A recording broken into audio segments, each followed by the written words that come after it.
بسم الله والصلاة والسلام على رسول الله. أهلا وسهلا مشاهدي ومتتبعي لمسة بالله.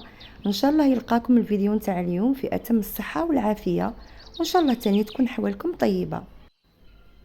اليوم حبيت نشارك معكم الطريقة نتاعي في تحضير طبق الرقاق ولا التريد. هذا الطبق الهمي اللي أغلب الجزائريين يحضروه في المناسبات، وخاصة في مناسبة ذكرى المولد النبوي الشريف. وطبق التريد كما كامل نعرفوا باللي فيه مراحل. المرحله الاولى اللي نبداو بها هي التريد. التريد اللي يتحضر بالسميد فقط ولا بسميد الفرينه، كل واحد وطريقته في التحضير. انا سبق وحطيت الوصفه نتاع التريد، المراحل كيفاش نحلو، كيفاش نعجنو، كيفاش نحلو، كيفاش نطيبو، راه عندي في القناه. ميم في الشورت فيديو ديرنييرمون راني حطيت ثاني طريقه سهله كيفاش نحل التريد للمبتدئين اللي ما يعرفوش يحلوه. حنا كما رانا مبتدئين في الحق في هذا التريد، ما رانيش بروفيسيونيل، بصح كمان نسلك راسي. بون بدون اطاله غادي نمروا لطريقه التحضير. في الاول راني جبت بصلات وقطعتهم شرائح كما شفتوا. نجيب طنجره متوسطه الحجم، ندير فيها 2 ملاعق نتاع الزيت وملعقه تاع زبده، وغادي نبدا نشحر هذا البصل. غادي نطيبه على نار قليله باش يكسب داك اللون الذهبي الفاتح، ماشي هذاك حتى يتكرمل، غير داك اللون الذهبي الفاتح. وبطبيعه الحال غادي نملح شويه وندير عود قرفه، ونردو على الغاز على نار قليله يطيب في خاطره، يعني يطيب في ماء، ما زدتلو لا ماء لا والو، يطيب في خاطره. دروك نمروا للمرحله الثانيه. نجيب طنجره الضغط، حطيت فيها نصف دجاجه، هذاك الدجاج بريزيل كان باقي لي نص. قلت لي مالا نحضر به هذا الطبق، ودرت فيه شويه بصل و2 عواد تاع قرفه، شويه زيت، ونصف ملعقه مملوءه نتاع زبده، وكل شيء فوق النار يتقلى مليح. ها راني نقلي غير بسياس باش هذاك الدهن يذوب والبصل يذوب والنكهات يتجانسوا.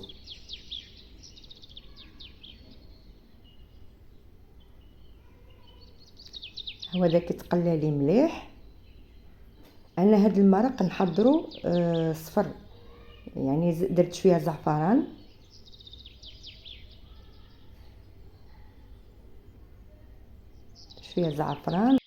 ونملح شويه،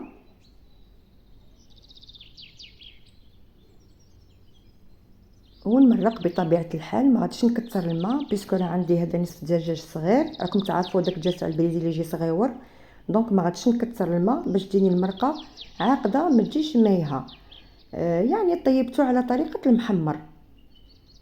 على فكره انا هذا الطبق التريد انا نحضره سكري صالي، مالح حلو، ما نحضروش بالمرق المالح هذاك بلي ليغوم، هذيك طريقه اخرى.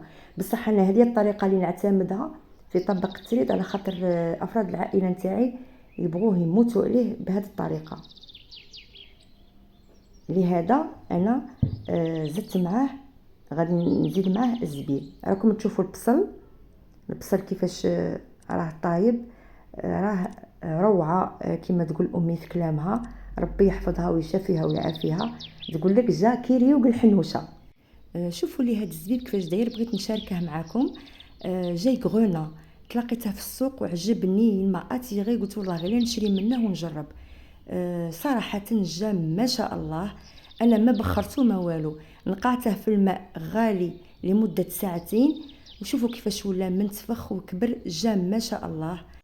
المهم في داك البصل ديت 3 ميزور كيما داك الغرام كان اللي شفتو، داك هو المقدار اللي قيست به. ديت 3 ميزور نتاع الزبيب، وزدت له رشه معتبره نتاع القرفه. بيان سور ما كثرتش بزاف القرفه باش ديك المريقه ما تجينيش كحله. وهنا زدت 2 لوش نتاع ديك المريقه نتاع الدجاج، سقيت بها هذاك الزبيب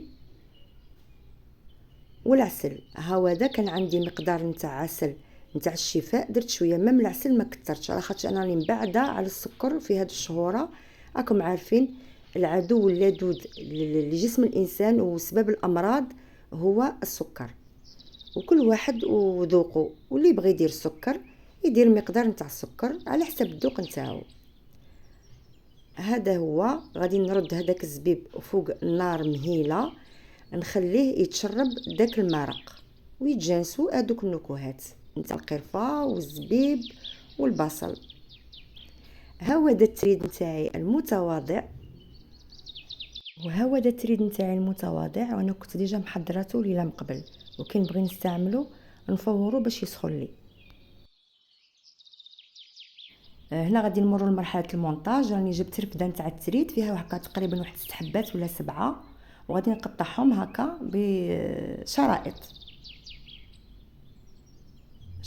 وكل واحد وطريقته في التقديم. وسبق واني درت هذا الطبق في قناتي كامل، صافي 2 زون راني حاطه هذا الفيديو. ثاني راني دايره طريقه تقديم اخرى، راني درت زعما التريد درته بطريقه محينشات صغيورين هكا توتو تاع لو بلا، درت محينشات صغيورين. اللي يحب يدخل يشوف مرحبا به.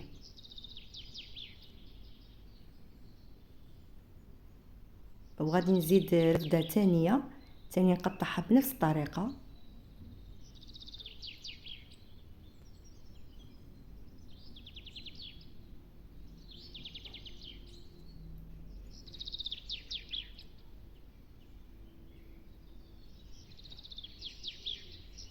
كي نمقصهم نحلهم كاع، شوفوا يجوا كي شغل شرائط.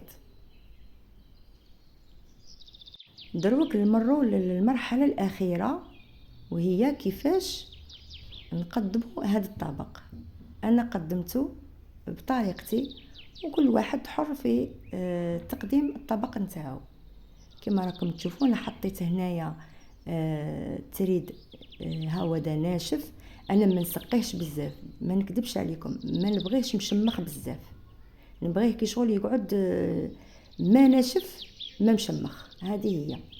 شوفوا راني نسقي بديك المرق نتاع الزبيبه، ماشي داك المرق الاول اللي طيبت فيه الدجاج، هذه المريقه نتاع الزبيب.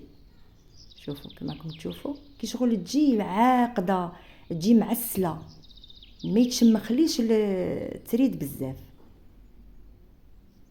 شوفوا لي داك الزبيب كيفاش راهي شهي. شوفوا كي راني نديره طوطور هو والبصل بيان سور.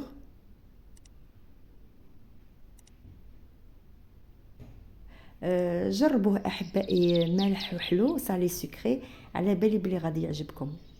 روعه والله، ما تشبعي منه، وجا خفيف ما يقهم ما والو. وهذاك الدجاج كما راكم تشوفوا راني حمرته في الفرن، عطيته داك اللون الذهبي،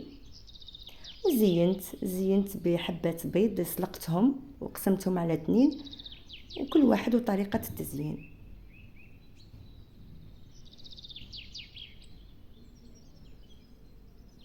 كانوا عندي تاني حبات تاع الجوز كانوا باقيين لي، تاني هرمشتهم ورشيتهم من الفوق.